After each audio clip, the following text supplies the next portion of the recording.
Online औषधं बंद करा ही मागणी घेत ऑल इंडिया केमिस्टच्या वतीने आज पत्रकार परिषदेचे आयोजन करण्यात आले। आपल्यासोबत बातचीत करण्यासाठी या संस्थेचे सेक्रेटरी आहेत सर, काय सांगाल आपण ही मागणी केली? सध्या देशामध्ये ऑनलाईन औषधीचा व्यापार फार मोठ्या प्रमाणात फोफवत आहे, परंतु हा संपूर्ण होणारा व्यापार हा बेकायदेशीर आहे। कारण ऑनलाईन औषधी विक्री संदर्भात अजून तरी कुठलाही कायदा सरकारने तयार केलेला नाही। असा कायदा तयार करण्याचा प्रयत्न 2018 मध्ये सरकारने एक कायद्याचं प्रारूप प्रसिद्ध केलं होतं, परंतु त्याचा आजही कायद्यात 8 वर्षानंतरही कायद्यात रूपांतर होऊ शकलेलं नाही। आणि म्हणून त्याचे जे दुष्परिणाम सध्या जनतेला भोगावे लागत आहेत, ज्याच्यामध्ये अनेक जी नशेसाठी वापरल्या जाणारी औषधं आहेत ती सर्रासपणे ऑनलाईन वर विकत मिळत आहेत। MTP किट सारखी जी समाजाच्या दृष्टीने अतिशय महत्वाची बाब आहे, या किट्स ऑनलाईन वर उपलब्ध आहेत। व्हायग्रा सारख्या औषधी ऑनलाईन वर उपलब्ध आहेत, ज्याने एक जनरेशन कुठेतरी धोक्यात येऊ शकते। आणि फक्त डिस्काउंट हा ऑनलाईन औषधीचा फायदा सोडला तर बाकीच्या सगळ्या गोष्टी निगेटिव्ह आहे।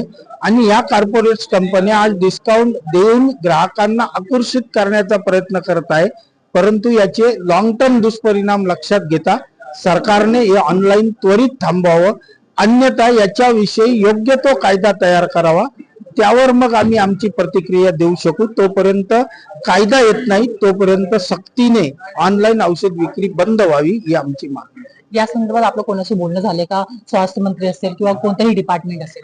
नाही, याच्यासाठी हा प्रश्न केंद्र सरकारशी संबंधित असल्यामुळे केंद्र सरकारचे जे फॅमिली वेलफेअर मिनिस्टर आहेत JP नड्डाजी, त्यांना आम्ही 17 वेळा निवेदन दिलं, त्यांना अपॉइंटमेंट पण मागितली, परंतु आम्हाला त्या बाबतीत अपॉइंटमेंट मिळू शकली नाही।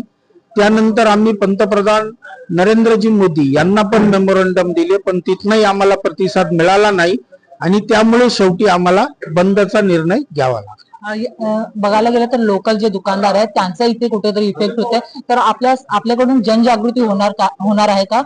हा, याच्या बाबतीत ऑलरेडी चालू आहे, सगळीकडे आमची पोस्टर्स लागलेली आहेत।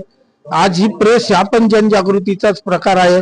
त्यानंतर अन्य मार्गाने आम्ही समाजापर्यंत पोहोचण्याचा प्रयत्न करतो आहे आणि प्रत्येक औषध दुकानदारापर्यंत आम्ही पोहोचलेलो आहोत की हा 20चा बंद का आहे आणि त्यामध्ये का सहभागी व्हायचं। किती तारखेला बंद आणि त्यामध्ये कोणकोणत्या संघटना येणार आहेत? नाही, ही औषधी विक्रेता संघटना एकच संघटना आहे आमची, ही संघटना त्यात सहभागी होणार आहे। बुधवार 20 मे 2026 रोजी हा बंद रात्री मंगळवारच्या रात्री 12 वाजेपासून बुधवारच्या रात्री 12 वाजेपर्यंत हा बंद राहील पूर्ण राज्यात।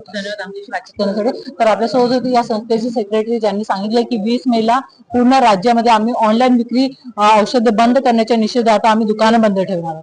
पाहूया सरकार यांच्या मागण्या कधी मान्य करते किंवा यांच्या मागण्यांकडे कधी लक्ष देते। व्हिडिओ अब्बास मी प्रियंका सिंग, दिव्य भारती, मुंबई।